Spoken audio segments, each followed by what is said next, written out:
I hope you are fine by the grace of Almighty Allah and the Prophet Sallallahu Alaihi Wasallam. Welcome to the platform of Khadim Hussain Rizvi Educational Service. Today we are going with our another lecture of the Basic English Language course in which we are going to cover the figure of speech. Figure of speech क्या है, उसको हम क्या कहते हैं, अदबी इस्तेलाहात को हम इंग्लिश लैंग्वेज में फिगर ऑफ स्पीच बोलते हैं. फिगर ऑफ स्पीच होती क्या है basically? Any intentional deviation from literal statement or common usage that emphasizes, clarifies, or embellishes both written and spoken language. कि हम अपनी लैंग्वेज में, अपनी ज़ुबान, अपनी स्पीच में, अपने जुमलों में पार्ट्स ऑफ स्पीच जो हम यूज़ करते हैं वो क्या है, वो रियल जो हम यूज़ करते हैं, लेकिन उसको एम्बेलिश करने के लिए, उसको मज़ीद मॉडिफाई करने के लिए हम क्या करते हैं, हम किसी भी चीज़ से उसको रिलेट कर देते हैं. किस तरह की चीज़ जो उसी के मतलब कंपैरिजन में आए, यानी कि किसी ब्यूटीफुल चीज़ से अगर हम रिलेट करते हैं तो ये क्या है, ये फिगर ऑफ स्पीच अदबी इस्तेलाहात है. वो चीज़ उस तरह की नहीं है, लेकिन हमने उसको रिलेट करके उसको उस तरह का बना दिया, उसे तशबीह दे दी है. तो ये क्या है, फिगर ऑफ स्पीच के हमने वो चीज़ वैसी नहीं थी, लेकिन हमने अपनी तरफ से उसमें एडिशन करके उसको एम्फेसाइज कर दिया है, क्लैरिफाइज कर दिया है. Forming an integral part of language, figures of speech are found in oral literature as well as in polish poetry and prose and in everyday life.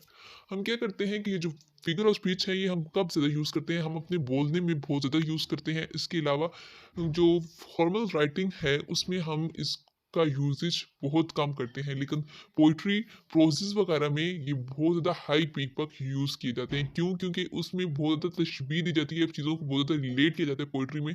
तो वहाँ पे हम अदबी इस्तेलाहात का इस्तेमाल बहुत ज़्यादा करते हैं. A figure of speech is ornamental use of words कि हम words को सजा देते हैं. It is departure from the ordinary form of expression and is used to increase the effectiveness of word in a sentence. कि जुमले के अंदर जुमले को मज़ीद खूबसूरत करने के लिए हम वहाँ पे अदबी इस्तेलाहात या फिगर ऑफ स्पीच को इस्तेमाल करते हैं. इसका मकसद ज़रिए इज़हार के अलावा अल्फाज से हटकर खूबसूरत अल्फाज को जुमलों में इस्तेमाल करें, ताकि जो अल्फाज हैं वो बेजान ना रहें.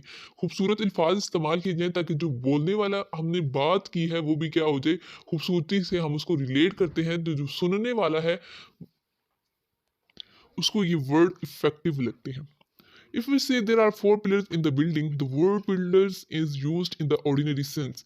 अगर हम पिलर की में किसी बिल्डिंग में पिलर्स की बात करें, तो बिल्डिंग में तो पिलर्स होते हैं, ये एक ऑब्वियस सी बात है कि बिल्डिंग में क्या होते हैं, पिलर्स होते हैं. तो ये क्या है, ये एक ऑर्डिनरी सेंस में हमने बात कर दी. लेकिन अगर हम बोलें failure is the pillar of success, तो ये क्या है, ये फिगर ऑफ स्पीच है. क्यों? क्योंकि हमने फेलियर को पिलर से रिलेट कर दिया है. हमने क्या कर दिया कि हमने कह दिया कि जो नाकामी है वो कामयाबी का सतून है.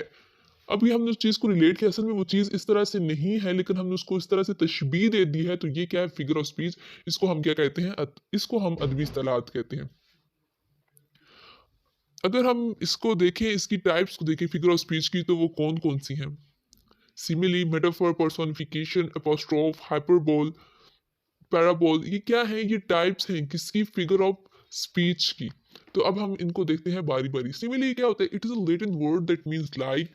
इन simile two things or actions are interlinked. इसमें क्या होता है, हम तशबीह देते हैं कि दोनों चीज़ें लिखते हैं और दोनों को आपस में एक दूसरे से रिलेट कर देते हैं कि जो एक चीज़ है वो इस दूसरी चीज़ की तरह है.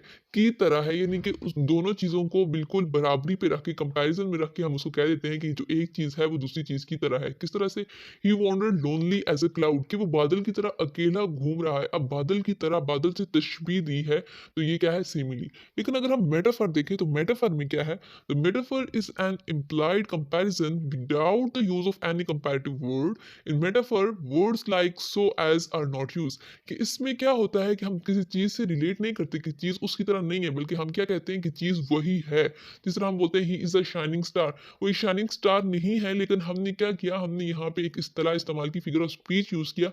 हमने उसको उसके साथ रिलेट कर दिया इफेक्टिवनेस के लिए, उसको जोर देने के लिए, उसको क्लैरिफाई करने के लिए कि वो चीज़ इस तरह की है. तो हमने क्या किया, वहाँ पे मेटाफर यूज़ किया, डायरेक्ट यूज़ कर दिया, डायरेक्ट उस वर्ड को जिस चीज़ के लिए हमने यूज़ करना था उसके साथ रिलेट कर दिया. बीच में हमने कोई भी लाइक एज सो वर्ड हमने यूज़ नहीं किया. हमने क्या कहा, ही इज़ शाइनिंग स्टार. तो ये क्या है, मेटाफर और सिमिली में क्या करते हैं हम लाइक यानी कि उसको कंपैरिजन में रख देते हैं। अब पर्सोनिफिकेशन में क्या होता है, personification is the representation of personal qualities और ह्यूमन फीलिंग्स और motives to inanimate natural element है कि इसमें क्या है कि जो लिविंग थिंग के करेक्टर्स हैं, उसकी क्वालिटीज हैं, ह्यूमन फीलिंग्स हैं, वो हम क्या करते हैं, हम वो नेचुरल एलिमेंट्स पे इम्प्लीमेंट कर देते हैं, नेचुरल एलिमेंट को उनके साथ रिलेट कर देते हैं। अब मेटाफर में क्या था कि शाइनिंग स्टार एक नेचुरल एलिमेंट था, उसको हमने किस पे इम्प्लीमेंट किया, उसको हमने एक ह्यूमन बीइंग पे इम्प्लीमेंट किया। लेकिन पर्सोनिफिकेशन में क्या है कि हमने ह्यूमन फीलिंग्स को, ह्यूमन क्वालिटीज को, पर्सनल क्वालिटीज को हमने नेचुरल एलिमेंट्स पे इम्प्लीमेंट किया। किस तरह से, it is spring and the garden is changing it's cloth. अब गार्डन अपने क्लॉथ चेंज नहीं करता, लेकिन यहाँ पे ये क्यों यूज हुआ, क्योंकि स्प्रिंग में क्या है कि जो ट्रीज हैं, प्लांट्स हैं, वो क्या करते हैं, उनके ऊपर जो ग्रोथ है वो ज्यादा हो जाती है, तो इसलिए हमने यहाँ पे इसको इस तरह से इससे रिलेट किया कि it is spring and the garden is changing it's cloth. अब ये ह्यूमन क्वालिटी थी, वो हमने किस पे इम्प्लीमेंट कर दी, वो हमने नेचुरल एलिमेंट पे अप्लाई कर दी। अब apostrophe क्या होता है? An apostrophe is the address of a usually absent person or usually personified thing. apostrophe में हम क्या करते हैं, हम किसी चीज से उसको रिलेट कर देते हैं, यानी कि यहाँ पे ये पोजीशन हम शो कर देते हैं। किस तरह से, we voted for higher teachers salary. Teachers salary, teacher की कोई पोजीशन थी कि टीचर्स की सैलरी है, उनका रिलेशन है उसके साथ, तो हमने यहाँ पे क्या यूज किया, हमने apostrophe यूज कर दिया। अब हम देखते हैं हाइपरबोल क्या होता है। It is a figure of speech in which execution of word is made on a statement in order to create impressiveness. Hyperbole में क्या होता है कि हम किसी भी एक चीज को, जो चीज खूबसूरत है, उसको किससे रिलेट कर रहे हैं, पर्सनल क्वालिटीज से, ह्यूमन बीइंग की क्वालिटीज से रिलेट कर रहे हैं। लेकिन किस तरह से कि जो ह्यूमन बीइंग की क्वालिटीज हैं उसको हम हाई कर देते हैं, किससे, जो एक्चुअल चीज है, जो एक्चुअल खूबसूरत चीज है, उसको हम लो करके दूसरी चीज को जिससे हमने रिलेट करना है, जिसको हमने जिस पर जोर देना है, एम्फेसाइज करना है, उसको हम हाई लेवल पे ले जाते हैं, और जो असल में चीज होती है खूबसूरत, उसको हम लो पे ले जाते हैं। किस तरह से, you are beautiful then rainbow colours, की तुम रेनबो के कलर से ज्यादा खूबसूरत हो। वो एक चीज इतनी प्यारी है, रेनबोज है, लेकिन हमने जो दूसरी चीज है, जो ह्यूमन क्वालिटीज हैं, उनको उसके ऊपर फोके दिया है, उसको उससे बढ़ा दिया है, तो ये क्या है, हाइपरबोल। अब पैराबेल क्या होता है? It is a short fictitious story that illustrates a moral altitudes और अ रिलीजियस प्रिंसिपल। अब पैराबेल में क्या होता है कि एक फिक्शियस स्टोरी है, एक फिक्शियस करेक्टर है जो आपने अपने माइंड में अज्यूम किया है।